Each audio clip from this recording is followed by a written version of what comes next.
High মাদ্রাসায় managing কমিটির নির্বাচন ছিল। এই নির্বাচনে তৃণমূল কংগ্রেসের 6 জন প্রার্থী, কংগ্রেস সিপিএম এর 6 জন প্রার্থী এবং এসডিপিআই দলের 6 জন প্রার্থী প্রতিদ্বন্দ্বিতায় ছিলেন। আমাদের এই নির্বাচনে সমস্ত দলকে হারিয়ে তৃণমূল কংগ্রেসের 6 জন প্রার্থী নিরঙ্কুশভাবে জয়লাভ করেছেন এবং এই ম্যানেজিং কমিটির নিরঙ্কুশভাবে আমাদের তৃণমূল কংগ্রেসের জয়লাভ হয়েছে। বহুদিন পর সবুজ আবির বিক্রি হলো, বহুদিন পর তৃণমূল কংগ্রেস একটা ভালো খবর পেল এবং এটাই হচ্ছে বাস্তব চিত্র যেটা আপনারা শুনলেন, যে নলহাটি কয়থা এসএস হাই মাদ্রাসার যে ম্যানেজমেন্ট কমিটির নির্বাচন ছিল সেখানে একক সংখ্যা গরিষ্ঠতায় তৃণমূল কংগ্রেস জিতেছে। মমতা ব্যানার্জিকে হালকাভাবে নেওয়ার নেই। যারা ভাবছেন যে ঋতব্রত করে বা এই তৃণমূলকে ভেঙে দিলাম এবং মমতা ব্যানার্জির ম্যাজিক শেষ হয়ে গেছে, রাজ্যে আর দিদির কিছুই নেই, এটা কিন্তু বাস্তব চিত্র নয়। আর যা বাস্তব চিত্র যা আমি দেখছি তা আমি আপনাদের সামনে তুলে ধরবো। এর আগেও বিধানসভায় বিজেপি সরকার জেতার আগে আমি আপনাদের সামনে সমবায় সমিতির বেশ কিছু ইলেকশন তুলে ধরেছিলাম, যেখানে দেখাতাম যে দেখুন গেরুয়া ঝড় হচ্ছে, দেখুন সমবায় সমিতি জিতছে। তখন অনেকে আমাকে কমেন্ট করতেন যে কি বলেন দিদি, সমবায় সমিতি দেখে কি আর বোঝা যায়? বোঝা যায়। এই সমস্ত ছোট ছোট ভোট ইম্প্যাক্ট ফেলে, যে মানুষের মানে ভোটটা কোন দিকে শিফট হচ্ছে, তারা কি চায়। সেরকমই নলহাটিতেই কয়থা এসএস হাই মাদ্রাসার এই যে পরিচালন সমিতির নির্বাচন হয়েছে, সেখানে 6টি তৃণমূল কংগ্রেসের মানে 6টি আসনের প্রতিদ্বন্দ্বিতা হয়েছে, মানে 6 জন বাম কংগ্রেস, 6 জন এসডিপিআই, 6 জন মিম, 6 জন তৃণমূল কংগ্রেস, 6টাই তৃণমূল কংগ্রেস জিতে গেছে। আর এখান থেকেই বোঝার আছে যে বিধানসভা ইলেকশনের আগে সংখ্যালঘু ভোট ভাগ হচ্ছিল কি করে বুঝছিলাম, এই রকম টাইপের মাদ্রাসা ইলেকশনগুলোতে বাম সিট পেত, কংগ্রেস সিট পেত, এমনকি ওই আইএসএফ তারাও সিট পেত। তখন বুঝেছিলাম যে সংখ্যালঘু ভোটটা কিন্তু ভাগ হচ্ছে, তারা ধীরে ধীরে ভাগ হচ্ছে। আর আজ এই 2 মাস পর, ইলেকশন রেজাল্ট আউটের 2 মাস পর আবারও বোঝা যাচ্ছে যে সংখ্যালঘু ভোট আবারও তৃণমূল কংগ্রেসের প্রতি আস্থা রাখছে। আর এটাই বাস্তব চিত্র। না হলে এই হাই মাদ্রাসার এই ম্যানেজমেন্ট কমিটির ভোটে 6টি সিটই তৃণমূল কংগ্রেস নিয়ে নিতে পারতো না। শুধুমাত্র এইটুকু দেখে আমি আপনাদেরকে বলবো যে বাপরে তৃণমূল কংগ্রেস আবার মাথাচাড়া দিয়ে উঠছে, তা নয়। দিদি কিন্তু খেলা শুরু করে দিয়েছে। আর মমতা ব্যানার্জির প্রতি এখনও নিচুতলার কর্মীর যথেষ্ট আস্থা রয়েছে। মমতা ব্যানার্জির ক্রেজ আছে, এটা অস্বীকার করার জায়গা নেই। কামব্যাক করার চরম চেষ্টা করছেন, যার আর একটা ম্যাজিক মমতা ব্যানার্জি দেখিয়েছেন। আপনারা শুনলে অবাক হয়ে যাবেন। উত্তর 24 পরগনায় আবার রাজনৈতিক খেলা শুরু হয়েছে, যেখানে ঋতব্রত গুটের সব থেকে বড় ঝটকা লেগেছে। বুঝিয়েছেন যে এটা মহারাষ্ট্র হতে একটু সময় লাগবে। দিদির কিন্তু ক্রেজ এখনো বজায় রয়েছে। আর সাধারণ মানুষের আস্থা, অর্থাৎ এই লোকাল কাউন্সিলর এবং নিচুতলার কর্মীদের ভরসা এখনও মমতা ব্যানার্জি।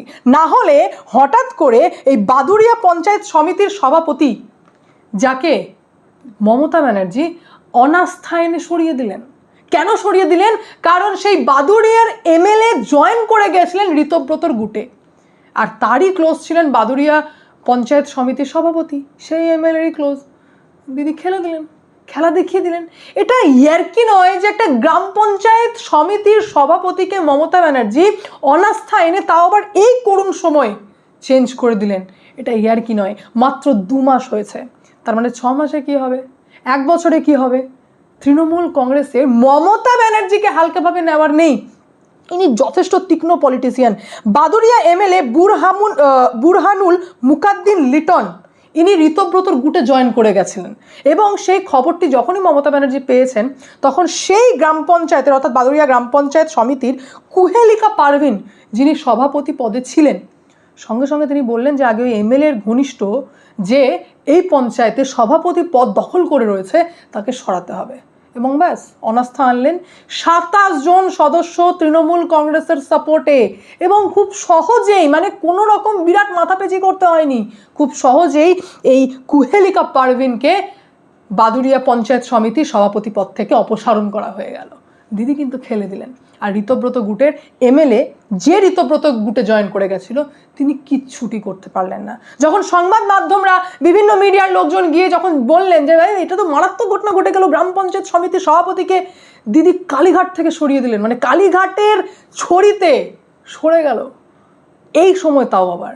তো সেই এমএলএ খুব একটা কিছু বলতে চাইলেন না এবং কিছু বললেন না। অর্থাৎ এখান থেকে বোঝা যায় যে ঋতব্রতর গুট বিভিন্ন পৌরসভা এবং বিভিন্ন গ্রাম পঞ্চায়েতে ধীরে ধীরে নিজেদের মানুষকে বিস্তার করা শুরু করেছে। না, এটাকে লবিবাজি বলা হয়ে থাকে।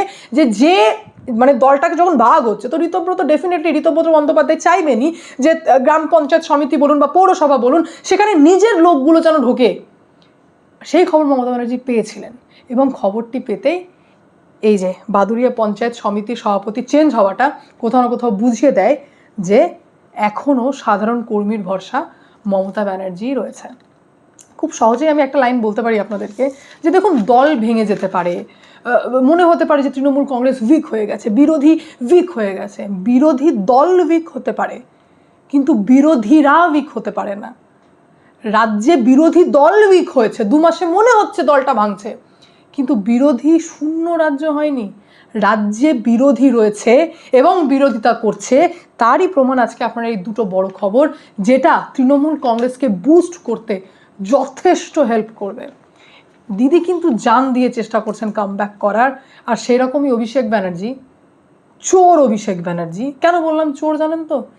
এই ব্যক্তি, আজকে আমি যা শুনলাম হাইকোর্টের মামলা, এই অভিষেক ব্যানার্জি অলরেডি প্ল্যানিং ছকে নিয়েছিলেন দেশ ছেড়ে বিদেশে চলে যাবার, যার জন্যই অ্যাকাউন্ট ফ্রিজ করা হয়েছে ইডির দিক থেকে।